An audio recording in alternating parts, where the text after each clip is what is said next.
And if you're not, how about we change that by grabbing your sketchbooks and maybe drawing with me?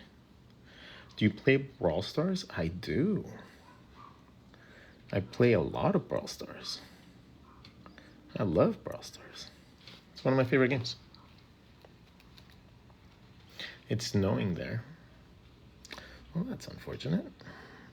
Unless you like snow, then it's very fortunate. But unless you are really cold, or maybe you're really warm, wow, it's fortunate again. You know, it's all in the eyes of the beholder. Your situations in life can be great, can be stressful, can be everything.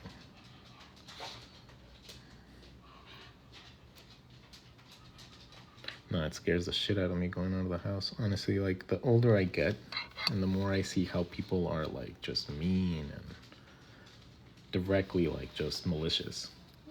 You know, as I find more of what humanity really has to show for itself, the more that I don't want to be a part of it. The more I feel like I don't fit in to sometimes what I find to be a pretty cruel world. So, I don't know. What is your favorite brawler? Ooh, my favorite brawler in Brawl Stars. That's a good one.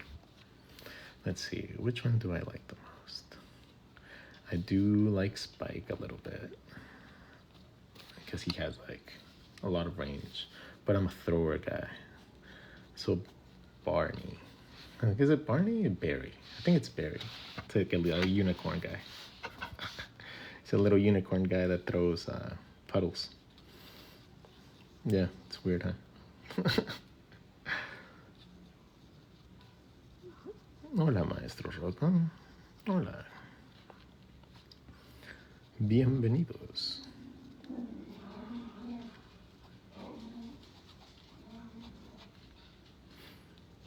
May you all have a wonderful, wonderful evening.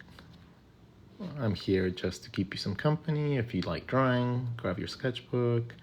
If you don't like drawing and you just like looking at other people create art, I'm going to be working on my pinup book for a little bit. Right, so you guys can welcome that. If you guys want to help me out, all you got to do is hit that little like button. Right. So there's a couple ways you guys can help. How's my day been? My day has been completely rid of, or not rid, full of anxiety and then a lot of stress. And a lot of stress. Like I'm borderline going through a little small panic attack right now, and I'm just trying to not lose my shit. And again, like I don't really have much people to reach out to, so I just come online because that's the closest semblance to friends that I have.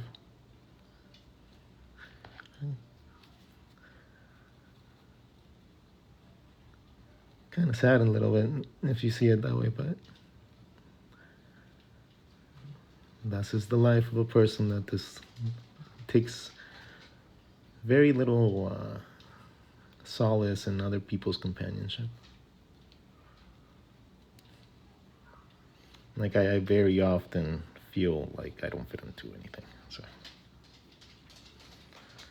my life isn't super happy.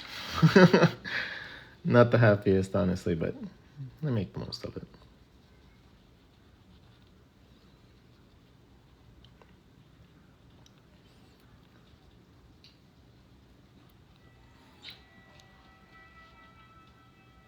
Do you have a pet? Yeah, I have little Moosey. Moosey is my little dog. Moosey and I have, well, he saved my life, and I saved his. I rescued him, and then he gave me a purpose. And that's been the reason that I'm still here. So, little Moosey, he is a wonderful little puppy.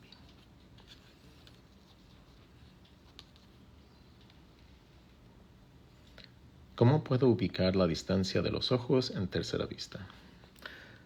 All right, so he's asking, how do you determine the spacing between the eyes in a 3/4 view? Well, let's talk about it. Let's talk about it. Let's see. Let's grab a sketchbook we can just doodle on. Actually, we'll make it a lesson. Let's make it a lesson. Let's make it a whole last lesson. All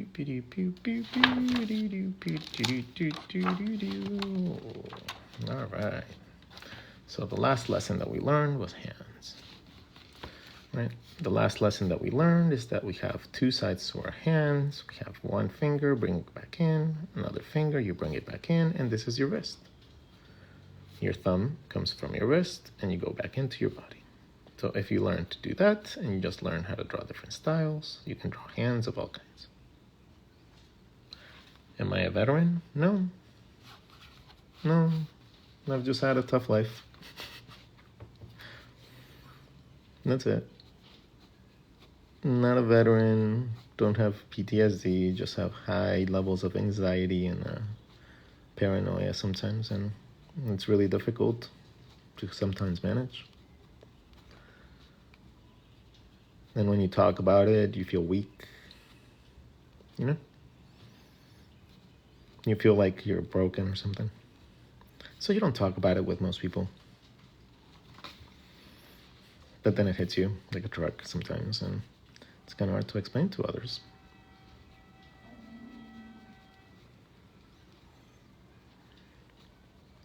So even little like things might trigger me, like somebody knocking at the door. Right? Or my dog barking too much because there's somebody walking outside. That might trigger the anxiety. And it's straight up panic attacks. It's not just like slight things, like it incapacitates me sometimes for weeks. And that's kind of difficult. Like my fight or flight in my brain and does not trigger the same way that other people's do. So I feel like panic happens all the time. Like there's always danger. And it's really, really difficult sometimes.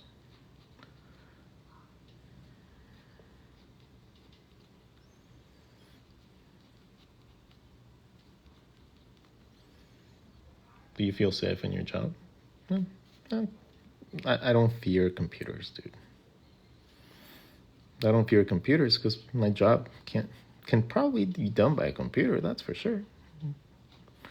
But that doesn't mean that another human can't probably do it better than me still. And I'm not afraid of other humans. Right? I'm not scared of other people taking my job because my job what makes me happy is not that. Like it's not, oh, somebody's coming to me for admiration or work. That's not what makes me happy about my art. What makes me happy about my art is creating it. The fact that I can sit here and draw anything I want because I've learned how to. It's a marvelous tool.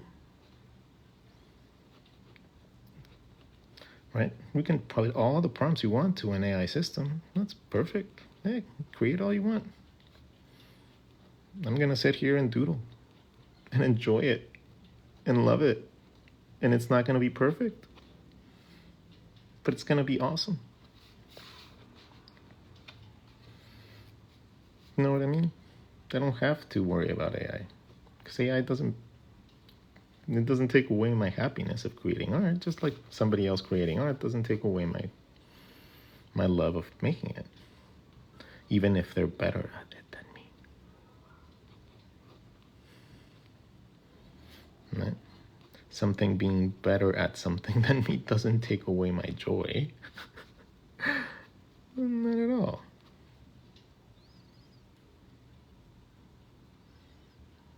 Know what I mean? I'd rather just learn and be as good as I can with the information that I know. And then I take commissions, but I only take commissions on things that I find fun. I don't take commissions on everything. I am not I don't have time to take on projects I don't like.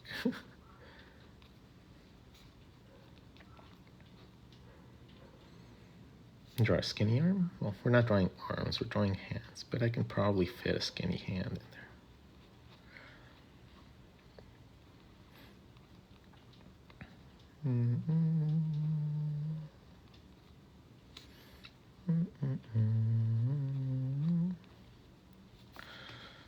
AI in art. I mean, no, it's still art. Just like Photoshop is art, and painting is art, and sculpting is art. It's just a different kind of art. It's not a widely acceptable art by other artists, but it's art. You can't take away the concept of art. It's not art that we validate, but it's still art. Unfortunately, we can't take away the fact that it is. Right? It's the same, like, it's gonna sound really, like, weird, but it's the same thing that people said when Photoshop came out. Right? When Photoshop came out, oh, editing your things, oh, no, photographers were fucking, like, and, like, typographers were, like, up in an uproar. They're gonna replace us, oh, it's gonna do, and then it did. But then now everybody uses it on their phones, and you use it every day for your filters on Instagram and your filters on Snapchat and stuff. You know? And people adapted. They create now things with that stuff. Right? So it's not necessarily, it's just a change. And people adapt at some point, or they don't. One of the two. Right? You'll learn to adapt in the areas that you need to. And as artists, you're going to do that your whole life. You're going to be adapting to different things your entire life because trends change, trends patterns are different, and you have to follow them. Every single one of them. If you want to make it as a living, as an artist.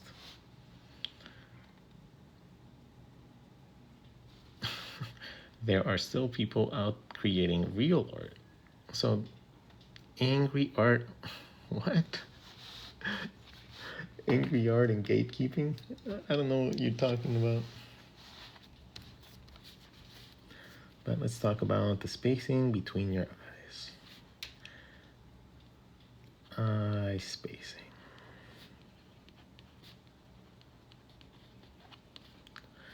With fundamentals.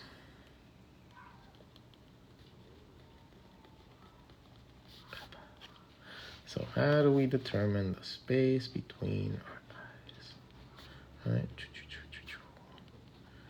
How do we determine that magical space? Boop, boop. Gotta look inside. How do we determine this? And it's actually quite easy. It's very simple, and people often just go like, "Are you fucking kidding me?" Like after they learn this lesson. Okay? This right here can be broken down incredibly simple. So if we want to draw a human skull, any human skull, we can draw it incredibly simple. Draw a line at the bottom. Draw two circles, like the wheels on a car. Right? They're going to touch each other like this. So now you have a line, and you're going to have two circles. You're going to draw two thin circles that are bigger on the side. And you're going to connect this with a curvy part at the top. This has given you your eye sockets, which are going to give you your eyebrows, your eye space, and the starting part for your nose. The space in between your eyes is just your nose, divided into three sections. 1, 2, 3. This gives you the ball of your nose, the nostrils, and the height of your nose. And guess what? Your nose aligns with the inside of your eye. So now you know exactly where your eye is going to go. So, two circles aligned in a little tiny line, and then we add a side to the head. If you're wondering how to draw the other side, you draw this exact same circle on this side touching the edge. Now you have yourself 3/4. The space in between the eyes, right? You have your eye, sits right in the middle of your eye socket, and the space in between gets broken down into 1, 2, 3. You see the most of the front part, you see it mostly on this side, and you wouldn't see the other side. So now you only see 1, 2, and then the third part would be coming down on the other side. So you wouldn't see it. It goes up, down, and down. But you wouldn't see that part, so it's only broken down into 2 sections. 1, 2, the ball and the nostril. So if you draw a little ball and a nostril, you got yourself a nose. Right?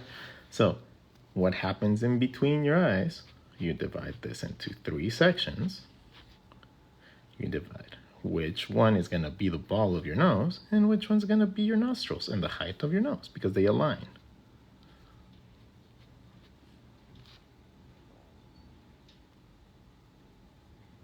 So that is how you determine that. If you have more space in between, guess what happens? So if you have your eye socket, side of the head, all aligned on a line. Right? Curvy top, boop, boop, boop, boop, and a little triangle right here gives you a teardrop. Draw this shape starting with the ball of your nose, and now you have yourself a nose. You connect your eyebrow to the ball of the nose, and now you have yourself a nose bridge. And then your nostril aligns with where your inside of your eye goes. So since those things align, right, now let's align them on the side. If we go on the side, we're going to have our eye aligned at the bottom with the side of our head. A triangle leads to a teardrop, and that's going to lead to my nose and 1 nostril. From 3/4, it's only 2. Eyebrow, nose bridge to the ball of the nose. Eyebrow, nose bridge to the ball of the nose, giving yourself a little space, a little surface. Your nostril aligns with your eye socket. You bring the other nostril up, and you know where your eye's gonna go. You gotta learn to draw through, right? So any direction that you point those 2 circles, that teardrop, you can rotate the head, you can turn it in any direction you want. And you can start learning how to turn your heads a little bit more. Nose bridge to eyebrow. The eye is wherever my other nostril would be.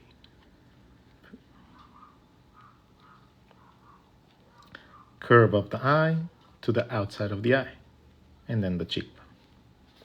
This happens on both sides. This little curvature from the eyebrow to the outside of the eye, and then your cheekbone. Happens on both sides. Okay, so now you understand a few things. If we draw 2 circles and we align them at the bottom with the side of a circle, these 3 circles give us the illusion of a very simple skull, which we can use to map out important features like your nostrils, your mouth, your cheekbones, your eyebrows, and the side of your head. So all those features happen. Then you go around your eyebrow to the outside of your eye, and then cheekbone happens, boop, boop, which happens on both sides. Connect your cheekbone to your chin, cheekbone to your chin, and then you have your ear, which gives you your neck and your jaw. The same circle on this side, and then I connect it with a curvy top. And I can have access to simple characters of different stylings. If I choose different size circles for things, I can choose completely different character types. Right? I can do different types of characters based on different circles. Kids, babies, cartoons, more comic bookish stuff. Whatever it is that you want to create, you have easier access to doing so by learning these techniques. Okay, so if you just align a circle and you draw 2 little circles and a big circle, let's align it this way, and a teardrop, you have access to a bunch of mapping features.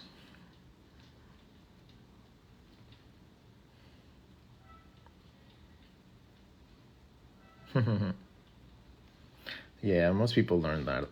And then they're like, are you kidding me? Yeah, most of the spacing is just 2 circles, and then you can draw a box if you want to. That cuts it. That would be your eyes, your nose bridge into your nose canal into your nose.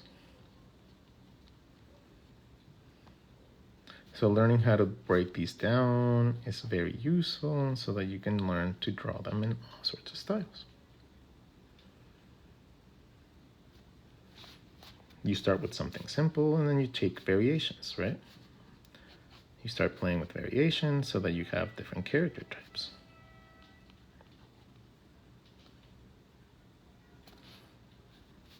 You can have almost an infinite amount of styles.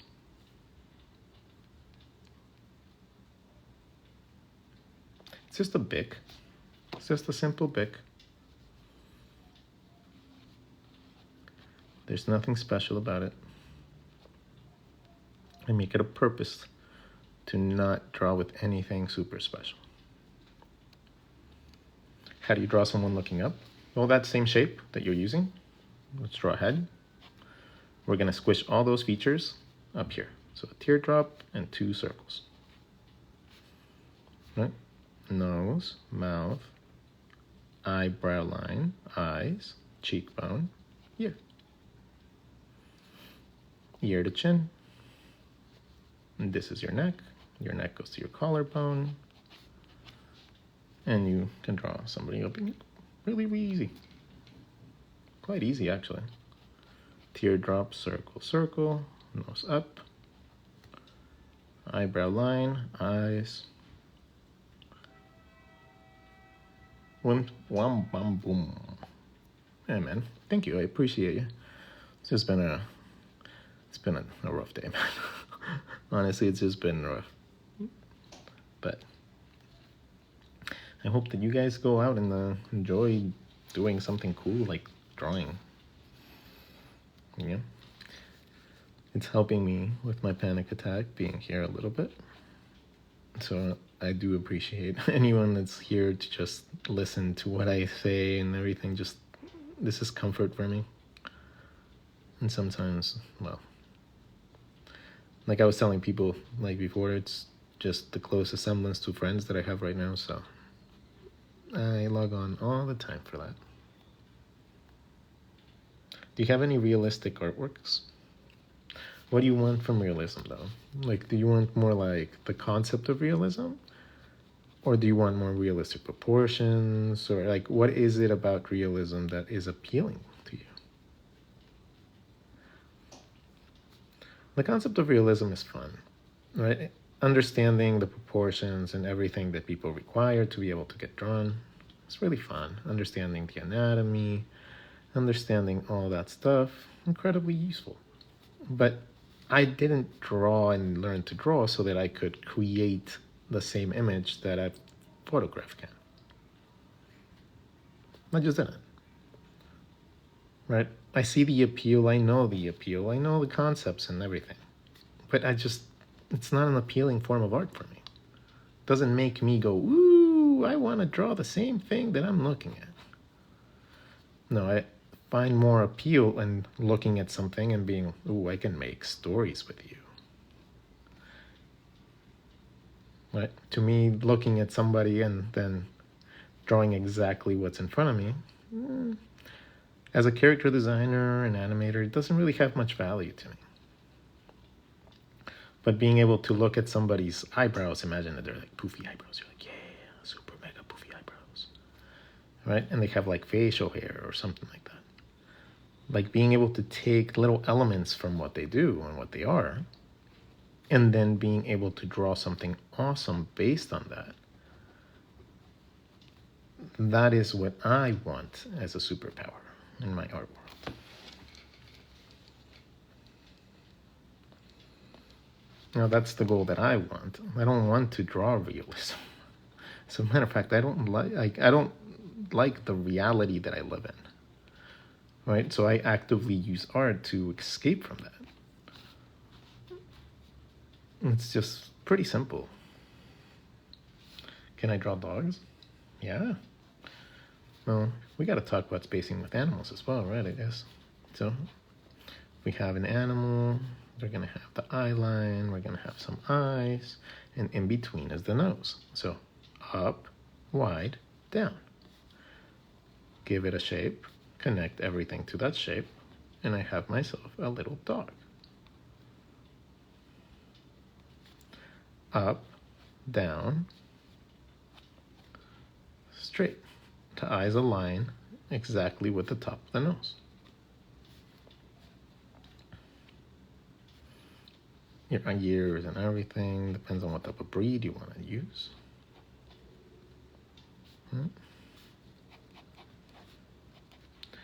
But animals don't have a chin, so you don't have to worry about drawing a chin underneath.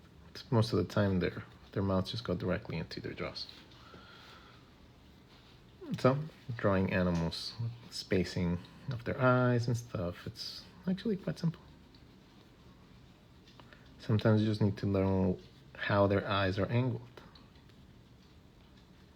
And that's mostly the harder part about drawing difficult mouths and difficult shapes.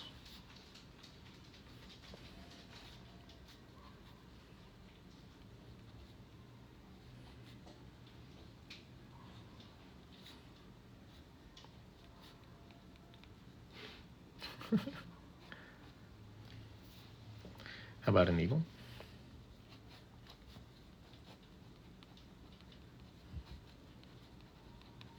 Eagles will have their beaks, and then they'll have their skull right here. So their eyes would fit within this area right here. So their eye socket in the side of their head, kind of like we've been drawing with humans. Eye socket, side of the head. A human has a chin. An animal like a bird has a beak. Right, so whenever you're drawing animals and humans, you can see a lot of the similarities, especially when it comes down to drawing skulls.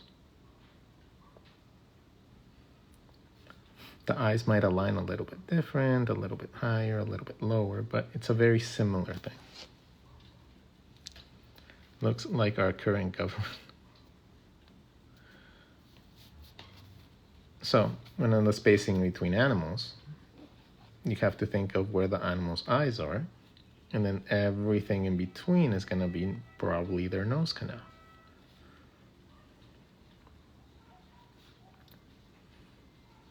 Right? So, if you have something like a duck, or you have something like a chicken, or anything, you gotta just understand how to find the anatomy for them. They all have skulls, just like a human. We just need to learn through experience and know that how they work.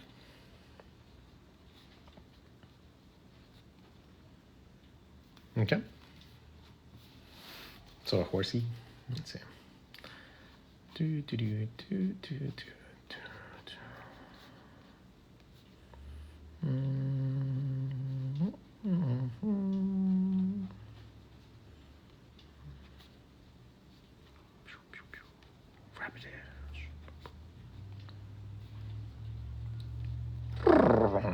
A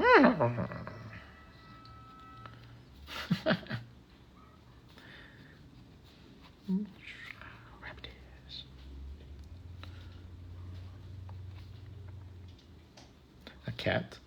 The spacing in between the eyes for animals like this, you got to think about it like glasses, right? If you think about it like glasses, you can think about it like that and actually come up with a cool concept as well. Things like kitties and animals, they just have a little snout, so their eyes will always fit right next to their snouts. So whatever size snout you want, just draw 2 little circles, and then you'll have access to knowing where their features go. Right? It doesn't matter if you're drawing things like kitties, or you're drawing things like bunnies, or you're drawing anything else. It's going to be the same kind of concept. Okay?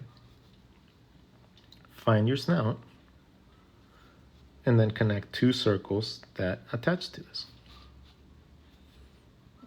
Instant eye sockets. Instant connections to your skull.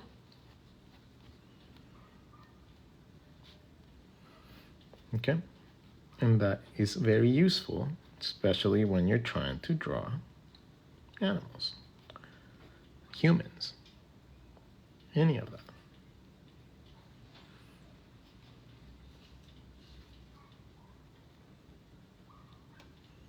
Am I putting this on YouTube? Probably. Like, I didn't put any music to it, so I most likely will. I have a bunch of videos that somebody graciously downloaded from Instagram. So I have a bunch of streams that I did on Instagram that were really good that I get to download between... I'll try to download them today and then just schedule them to be uploaded. That'd be fun. That might help me with my anxiety, honestly. Just getting a little distracted. Like, today was bad. Today was bad. Today was bad.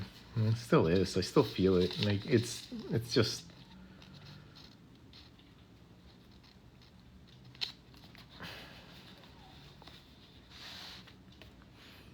I don't like the face of that one, so I'm going to change it.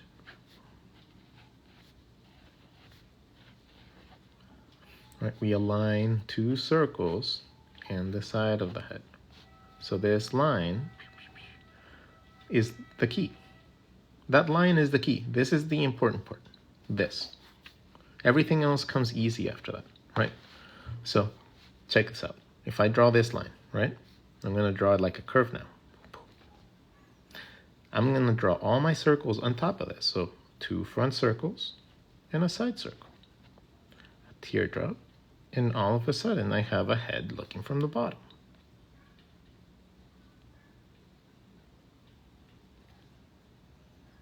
Right? So that little L, if you draw 2 circles in the front and a side circle, it gives you access to drawing little skulls anywhere from a simple line.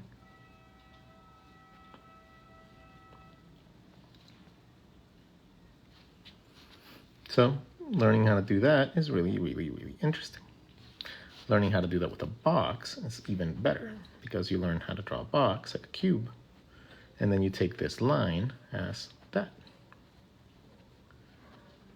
And now you have access to drawing characters with any perspective. Right? So now you draw a cube, draw that cube in any direction. Consider this line where you draw your 2 circles in a teardrop. And now you have access to every angle you could possibly want.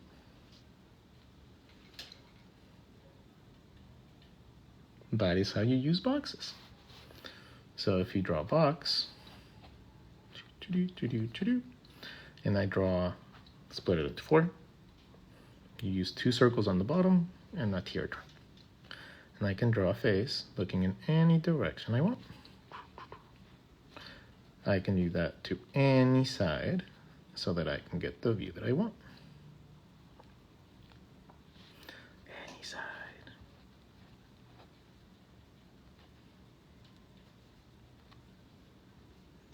Any side.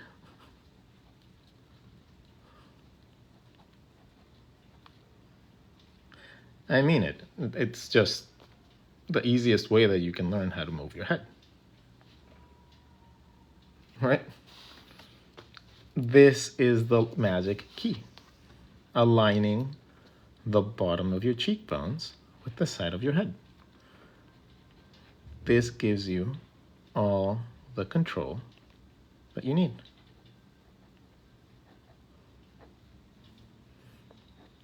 And you don't have to struggle trying to find where things go.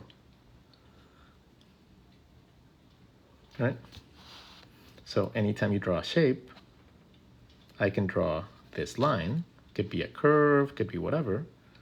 As long as I align my shapes there, I have access to drawing a head from those shapes.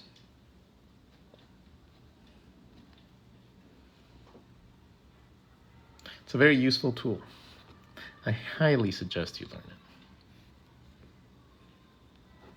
Align, little circle, big circle. Connect it and draw a teardrop. You have instant profiles. The scale is up to you. The scale of the circles, the scale of the sizes, all that is going to change the stylization and the spacing. So you get to choose what type of style you want. Could you teach, wait, what? Could you teach about eyelids and how they go around the eyes? Yeah, that's easy. Hi, I've just been learning how to draw. This looks really cool. Thank you. It is. Eyelids are really easy. But help me out and get me to 10K while I explain this. Deal? If you guys get me to 10K, I'll teach you guys all about learning how to draw eyes in general, because eyes are very easy. Eyes are one of the easiest things that you guys can learn. Okay, eyes are stupidly easy. And they can be taught within the span of a Post-it. Before we finish this Post-it, you guys will learn everything about eyes that you really need. Okay? But you guys should get me to 10,000 likes so that I can show you that. So, what parts do we have to an eye?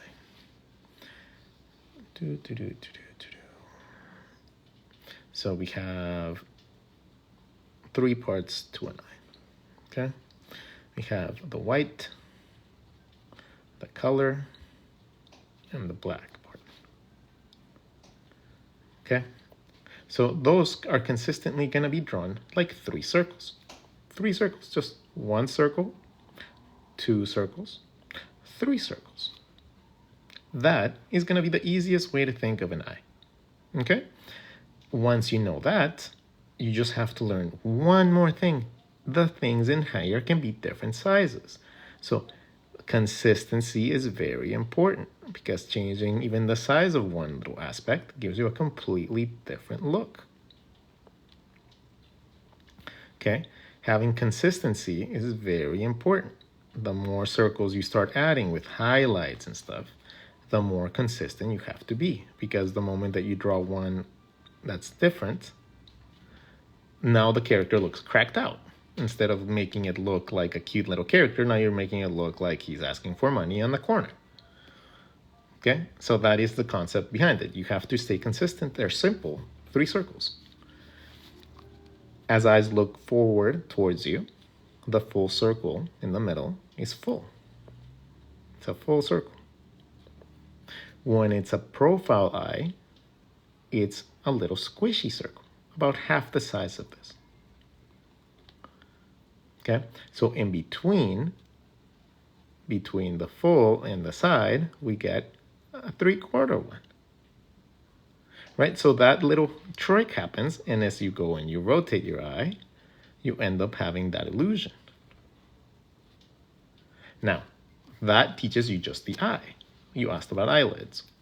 Eyelids are going to be a curvy line that goes around your eye. So if it's a circle, just draw a circle inside. That's going to give you a curvy line.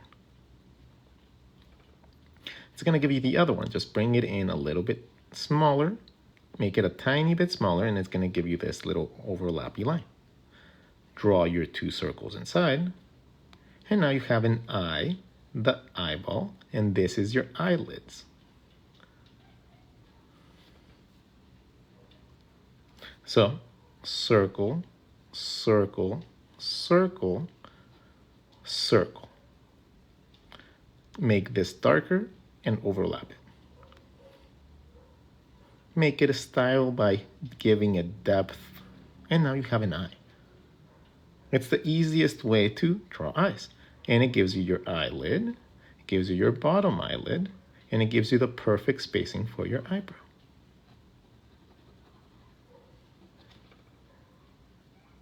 So it's a very conceptually really useful thing.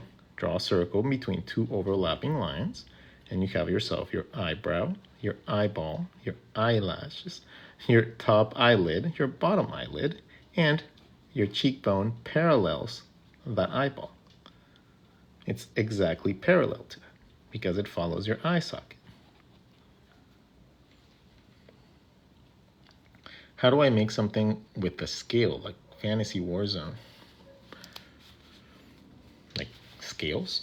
Like a person that has like an arm, for example, and they have fingers. In this case, reptilian or something, because you're asking for scales. So let's draw a hand with some claws. And then we want scales. So scales can be represented by drawing little overlapping U's. So you can do it both ways. You can do it this way, or you can do it the other way, depending on which way you want the scales to go. No.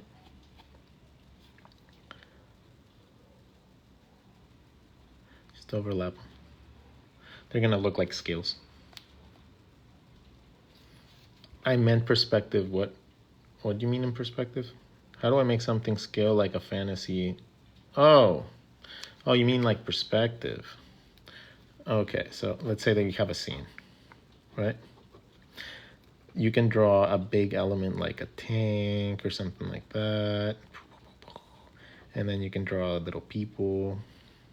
And then if you need it to look overwhelming, you can draw big crowds like just zigzags and like mob type of stuff. Right? You can make scenes look overwhelming by just using scale.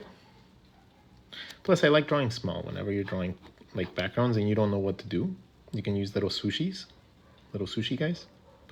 Sushi guys are just a little check mark. You fill it in, and then you give it a shadow. It grounds the character. This is very useful when drawing backgrounds because you can create backgrounds really simple with something like that. Right? You don't have to think about it too much. You already have a character, you set a light source, and then you use thick and thin lines. Thick lines for the front, thin lines for the background, thin lines for the very background. Thicker lines and overlapping shapes give you foreground.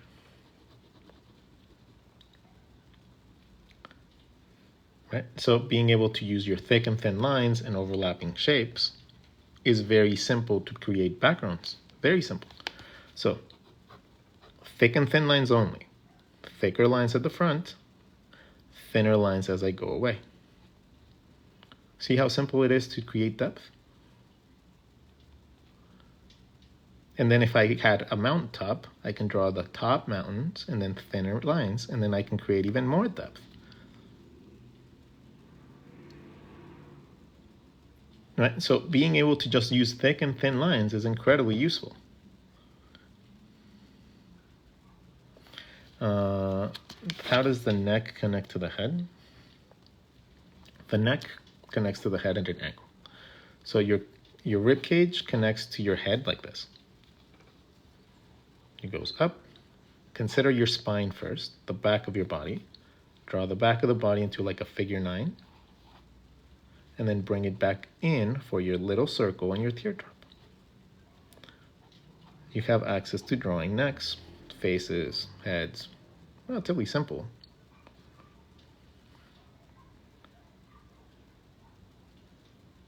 Yeah, so you're essentially drawing your spine and then everything in front of it. So you draw your spine, and then you draw your head, your rib cage, and your hip bones. And you can draw characters of all kinds.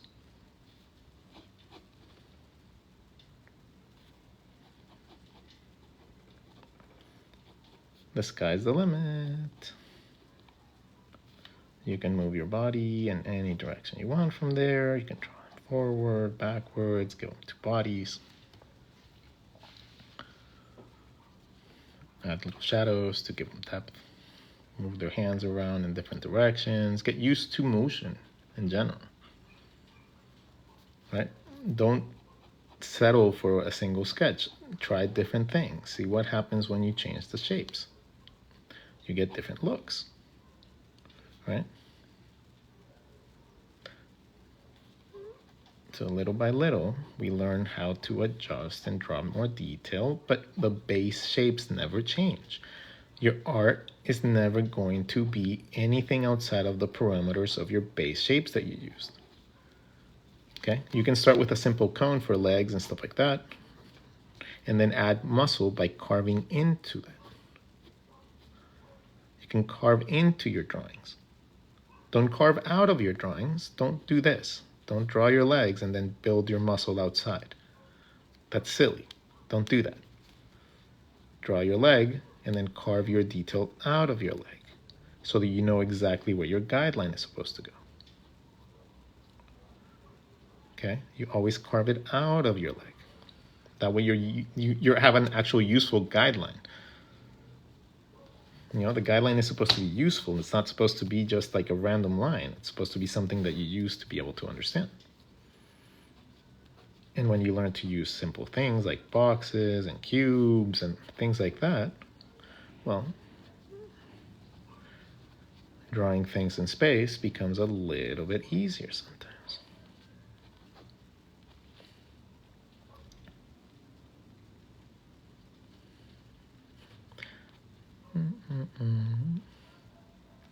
Looking up, looking down, looking in different directions.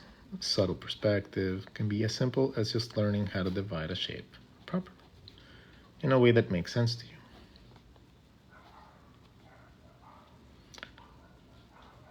The nose is in this little triangle. The little triangle that happens in between the circles whenever you draw the box. All right, you're going to see two circles. If you split something like this in half, connect two circles and make them fit nicely in there. The little triangle that happens in between, that's going to be where your chin and everything else comes out from. That's where your nose comes out.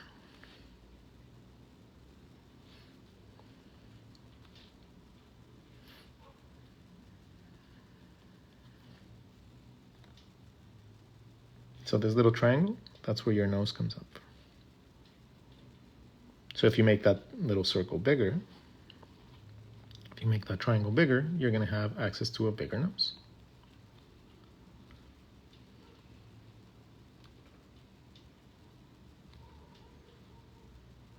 So two circles can give you all that information and much more.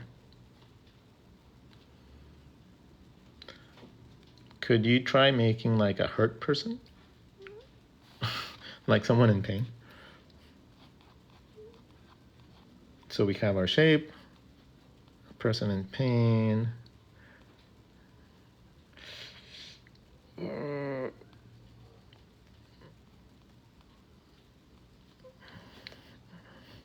So probably one eyebrow would be up, one eyebrow would be down, one eye would be closed, and the other one would be like, ah. Something like that. Like, Jesus Christ. Ah, like you stubbed your toe type of situation.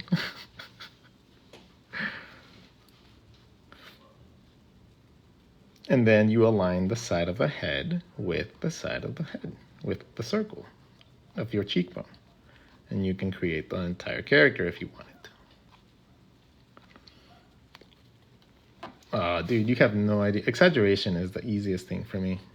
With this system, exaggeration is incredibly simple. Right? It's the easiest thing in the world because you already have all the mapping points. I don't need to stress on finding where the anatomy is going to go. You know, I can make gigantic features and make other features really small and come up with shapes and characters that would be really hard for other people to do.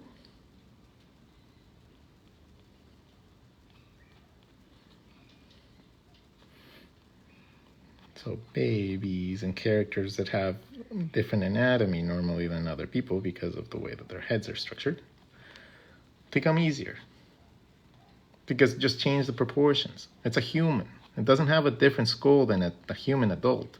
It just has a smaller one.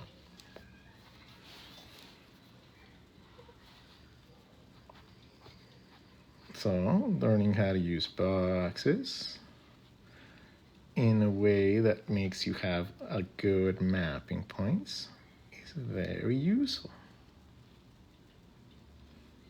Stop spamming, dude. Stop fucking spamming. My God, what do you think I'm giving you? I'm giving you the tutorial. I am teaching you. Stop spamming. Expressions more important than human-like structures. I mean, I guess you can think about it like that. That's actually not just show them. I don't incentivize people acting up and go like, do this. I don't incentivize that. I don't do gentle parenting. Jackass. Okay. Oh no, I do what I wanted my stream. Oh, how dare you do the things that you want to do in your stream. Oh, get out of here.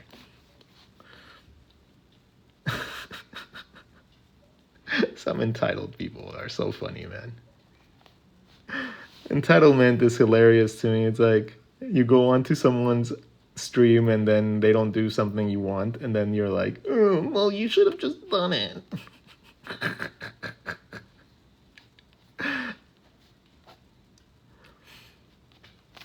That's funny to me. Funny. Side profiles, super easy. Side profiles. We're gonna align a line. We're gonna do a big circle that touches that line. And then you're gonna do a little circle that touches that line and it touches the other circle. You're gonna curve this in the top, touch the top, and you're gonna go down as long as you want and bring it back up like a little teardrop. So now we have a circle, a teardrop, and a circle on the side aligned to it. This is gonna give us the space for my nose, my mouth, my chin. This gives me my eyebrow, my cheekbone, and my eye fits right in between them.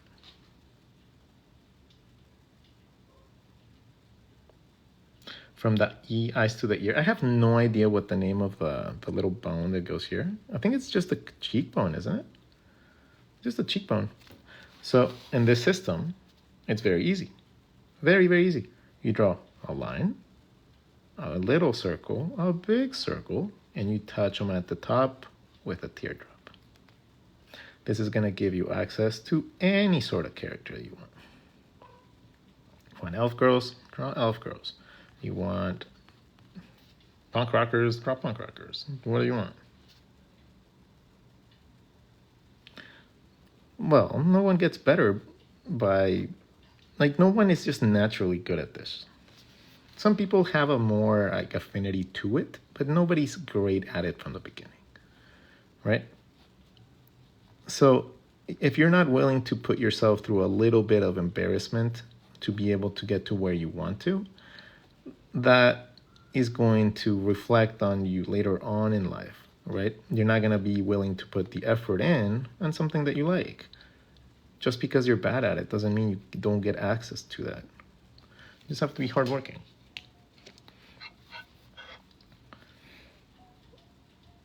Drew the shapes and over until your hand adapts.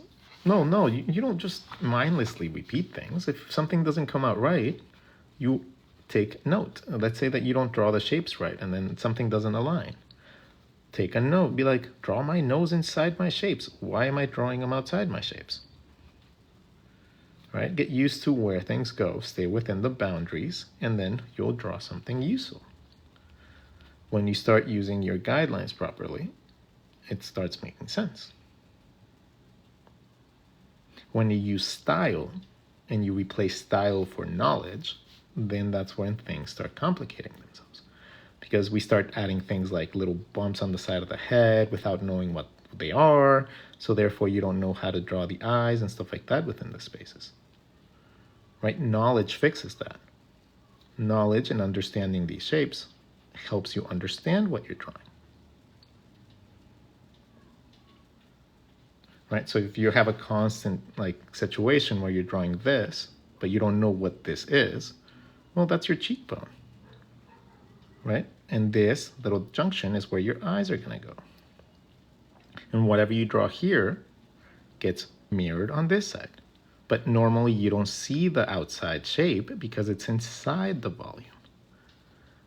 It's inside. So you don't see that protrusion, but it's there. And this is what we call an Elroy Jetson. Elroy Jetson. And the reason that we do this in animation is so that we have space to open and close the mouth without having to animate it. That is the reason they do that. Kind of like an anime where they just draw the face and then just move the mouth. Well, they do that so that the characters have the ability to draw a ton of facial expressions within a space that doesn't require you to actually move the mouth much. So you do this, your eyes align with the dimple, and then you have a lot of space to be able to draw a bunch of facial expressions that are very cartoony. So that's why you do that. That's why it's used. So a lot of people mistake that for anatomy, and then they never know how to draw a character without it. And so all their characters always have this. They end up with this all the time. They do that on the side all the time. And even though it might not be warranted because they don't have super high cheekbones or whatever, understanding how everything aligns eventually helps you understand how the creative process works and how that ties itself up to anatomy and everything like that as well.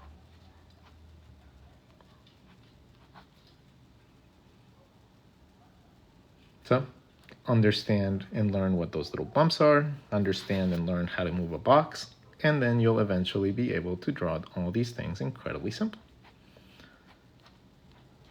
Because drawing the head doesn't have to be complicated. Most of the time we just make our lives a lot harder than they should.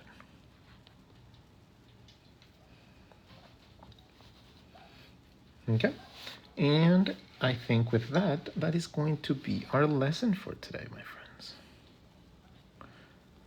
Thank you so much for your time.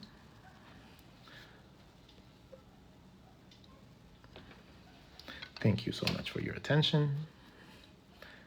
And if you guys like what I do, just come check out the things that I have. I have books, I have courses, I have everything that you might want if you're trying to learn from a person. So I'll see you guys next time. Hopefully my brain allows me to just relax and not feel like the world is collapsing around me. And I'll see you guys soon. All right. Later, gators. Take care.